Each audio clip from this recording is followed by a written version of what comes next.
එක් මිනිසෙක් සත්වෝද්‍යානයක සිටි යෝධ සිංහයෙකු දෙස බලා සිටියේය. ඒ සිංහයා බැද තිබුණේ ඊටාම කුඩා ලණුවකිනි. සිංහයාට ඕනෑම මොහොතක එම ලණුව කඩා දමා නිදහස් විය හැකි බව මිනිසාට වැටහුණි. ඔහු පාලකයාගෙන් මෙහි රහස විමසියේය.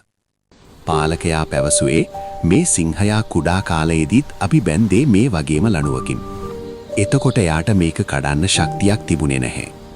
දැන් එයා ලොකු වුණත් එයා තවමත් හිතන්නේ එයාට මේ ලණුව කඩන්න බැහැ කියලායි.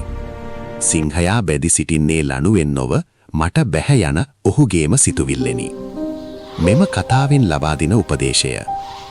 බොහෝ දෙනෙක් තමන්ගේ දක්ෂතාවලින් උපරිම ඵල නෙලාගන්නේ නැත්තේ අතීතයේ අසාර්ථක වීම හෝ අනුන් කියන කතා නිසා තමන්ගේ සීමාවන් තමාම තීරණය කරගෙන සිටින නිසායි. ලෝකය ඔබව කුඩා ලණුවකින් බැඳ තැබීමට උත්සාහ කළත් ඔබේ සැබෑ ශක්තිය හඳුනාගෙන එය කඩා දමා ඉදිරියට යන්න.